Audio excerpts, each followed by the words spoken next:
En este video vamos a evaluar cómo pedir un financiamiento y esto se podría expandir de muchas maneras, pero hoy quisiera aterrizarlo en cuando una empresa está solicitando un financiamiento, ya sea para arrancar las operaciones o en las primeras etapas de la operación. Cuando uno quiere pedir financiamiento, como ya sabemos, para comprar un activo, ese activo podría venir de dos maneras, podría venir a través de un pasivo o podría venir a través de patrimonio. El pasivo es básicamente los préstamos que tenemos de los bancos o de los accionistas que pueden prestar dinero en vez de simplemente colocar capital, y ese patrimonio es ese aporte del accionista.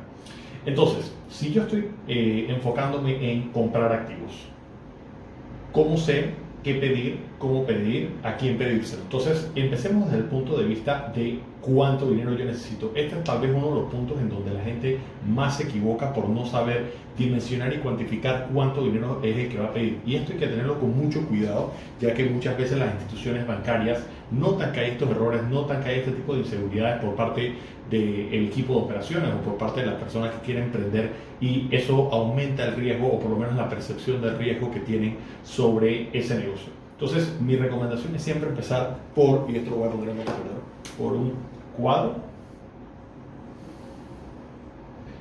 de usos y fuentes. Básicamente, este cuadro me va a dividir las cosas en dos partes. Yo voy a tener mis usos, que vendrían siendo mis activos, y las fuentes, que básicamente son las maneras en las que yo voy a financiar estos usos. ¿Cuáles son los usos que yo debería tener? Mi recomendación es separen los usos por cuáles son los de corto plazo y cuáles son los de largo plazo. Porque el financiamiento también va a depender de para qué estoy comprando y por cuánto tiempo yo considero que lo voy a estar repagando. Entonces es muy importante tener esto clasificado, porque si por ejemplo yo quisiera, yo necesito financiar mi inventario y yo necesito poder pagarle a mis proveedores. Estos dos son cosas que yo necesito poder tener al corto plazo, porque son cosas que deben durar menos de un año. Y esto es lo que yo llamo el capital de trabajo, o sea que yo podría tener entre mis financiamientos de deuda, podría tener entonces, digamos, una línea de crédito,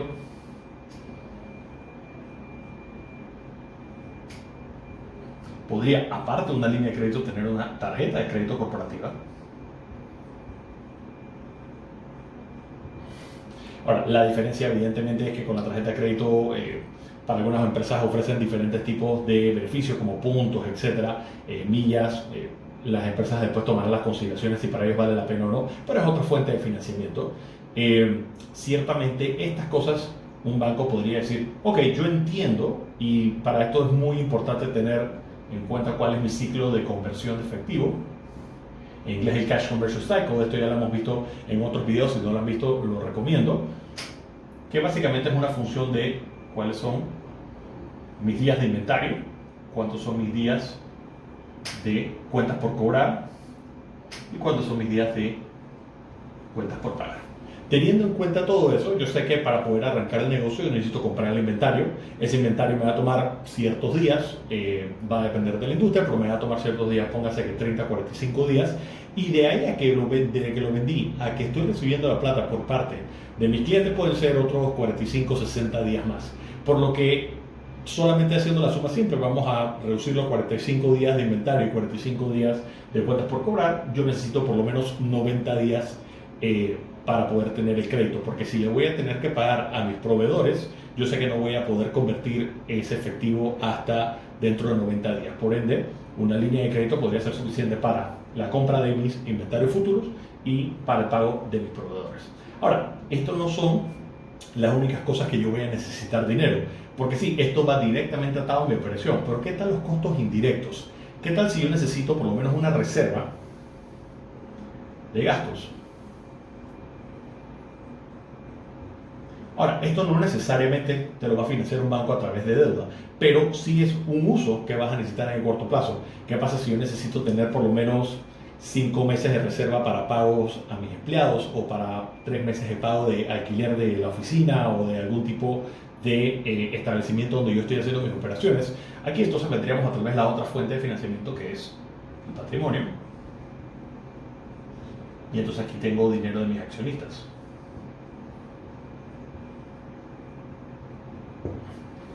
Normalmente estas son cosas que no financia un banco. Esto no quiere decir que un banco no lo haría, pero normalmente los bancos sí preguntan cuál va a ser el uso del préstamo que ellos están haciendo. Entonces, para corto plazo lo que ellos normalmente estarían financiando sería inventario, cuentas por pagar a proveedores, pero también yo voy a tener una necesidad de cobrar esas cuentas por cobrar tal vez más adelantado para poder satisfacer esta reserva de gasto. Entonces existen otros instrumentos como el factoring,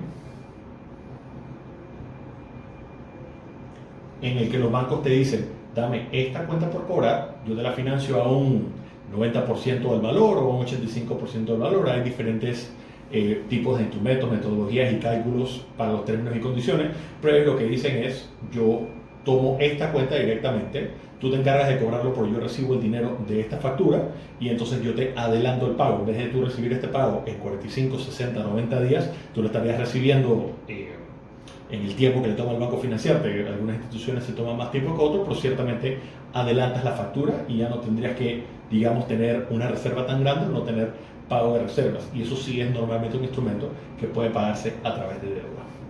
Ahora, existen también muchas otras cosas que podrían hacer los accionistas. Los accionistas pueden darle deuda a la empresa, los accionistas pueden darle un préstamo a la empresa y eso ya puede ser de corto plazo o largo plazo. La razón por la cual un accionista daría un préstamo en lugar de estar dando más patrimonio para la institución depende normalmente de alguna estrategia tributaria que esté tratando de hacer el accionista. Esto va a depender mucho de si tienes alguna caja atrapada de la cual no puedes repartir en dividendos, o si por ejemplo es mejor para la empresa de que tenga un poco más de intereses para que el impuesto sobre la renta sea un poco más bajo. Hay una serie de estrategias que se pueden determinar dependiendo de la estructura fiscal de cada país.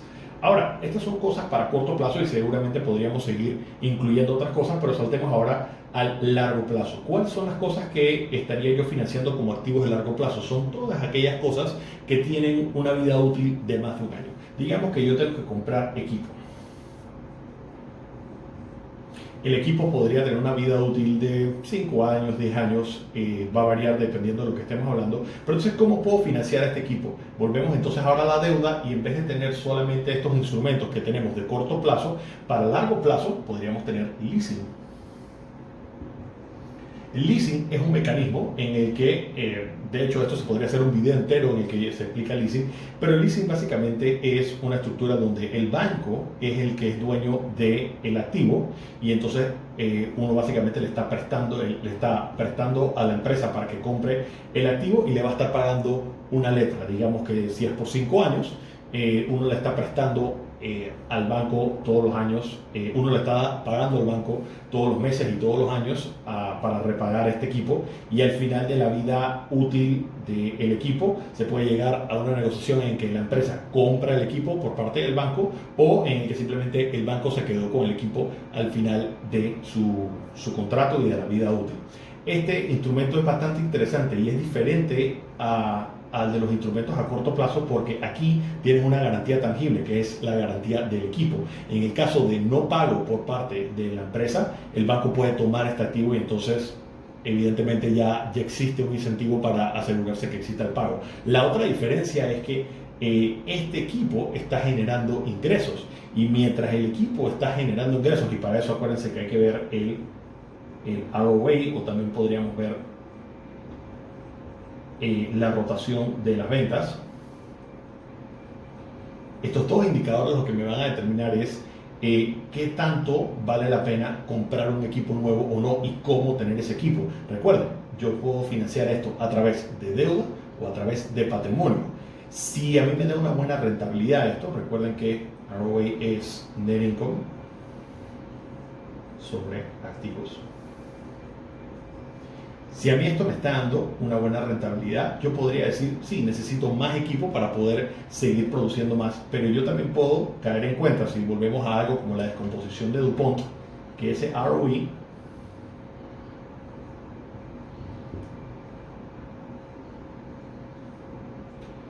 podría mejorarse si yo apalanco este equipo a través de deuda.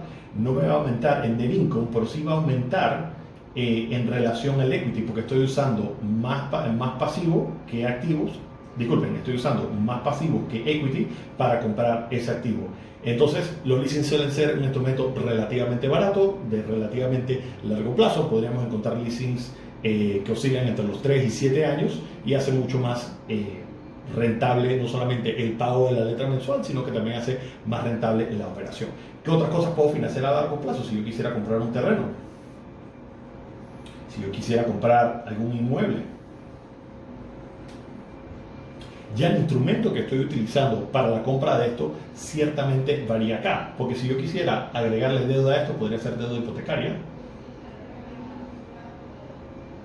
para el financiamiento del inmueble, podría ser a mucho más largo plazo, podríamos estar hablando de 10, 12, 15 años, dependiendo del apetito que tenga esa institución bancaria. Podríamos inclusive pedir un préstamo comercial.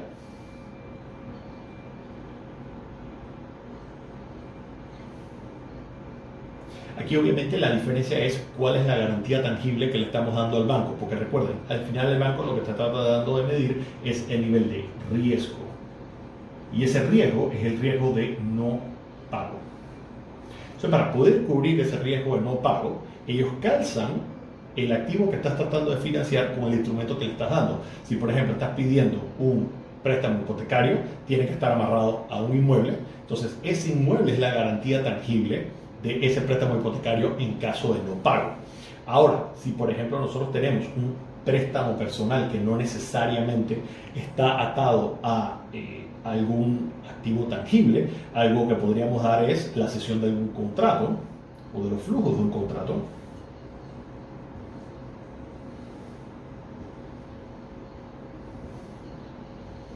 ¿Okay? Entonces, para yo poder cumplir con este contrato, que es a largo plazo, yo voy a necesitar, aparte de inventario, cualquier otra cantidad de cosas. Entonces yo puedo decir, yo te voy a ceder el flujo de este contrato a cambio de un préstamo personal y así me financio para poder empezar a generar los flujos de este contrato. Eso también es un instrumento bastante común.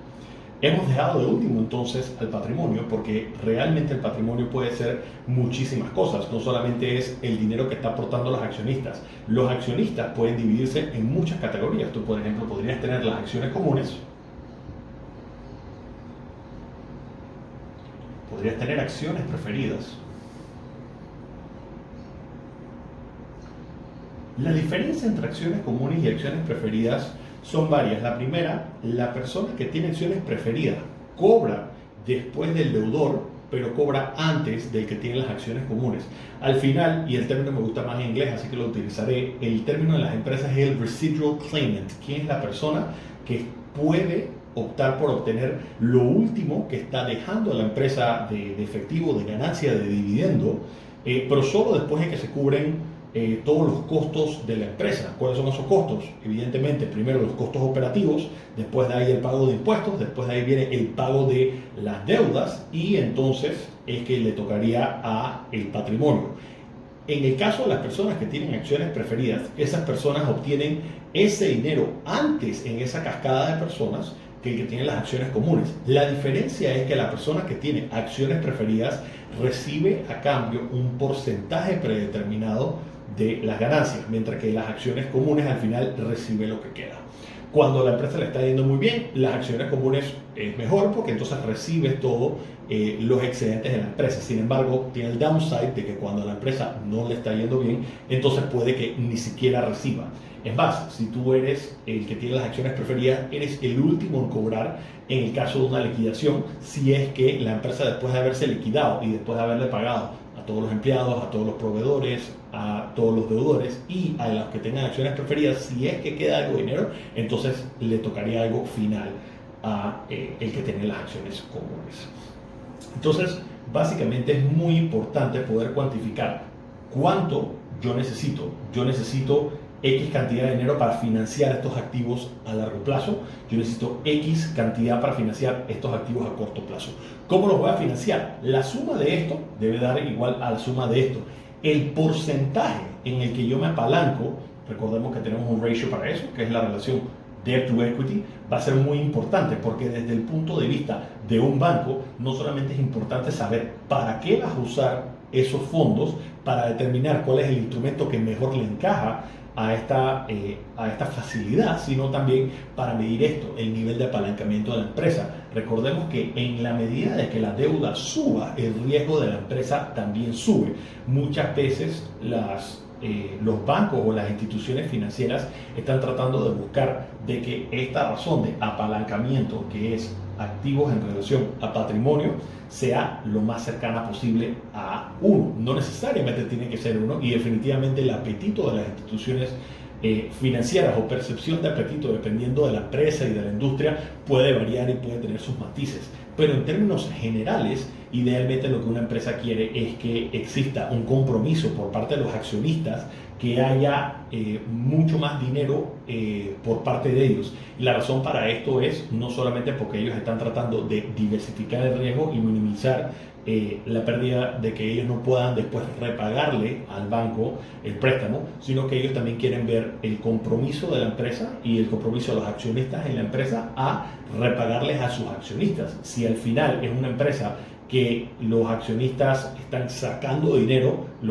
esto lo verían las instituciones bancarias como una señal de que esta es una empresa en la que no solamente no está generando dinero, sino que no hay confianza sobre el equipo administrativo sobre poder generar dinero. Así que mi recomendación es siempre armar su cuadro de usos y fuentes. Primero, identificar todos los instrumentos de corto plazo que se necesitan financiar, el inventario, los proveedores, hacer algún tipo de reserva de gastos, tal vez tratar de pensar que van a tener que financiar algunas cuentas por cobrar por parte de los clientes de uno. Eso, como les digo, va a depender de la industria. Muy importante tener claro cuál es el ciclo de conversión de efectivo para entender eso. Cuáles son los instrumentos a largo plazo, si necesito comprar algún tipo de equipo, si necesito comprar terrenos, inmuebles, es más, si necesito aportar algún tipo de capital para poderle inyectar al flujo de un contrato que después puedo ceder como una garantía, entonces ya podría empezar a ver cuánto es esa necesidad y de dónde voy a reparar esa necesidad. Si lo voy a repagar a través de deuda, si va a ser deuda a corto plazo, si va a ser deuda a largo plazo, cuánto va a poner mis accionistas, qué porcentaje están poniendo los accionistas en relación a los bancos. Todos estos se vuelven factores importantes a la hora de pedir un financiamiento.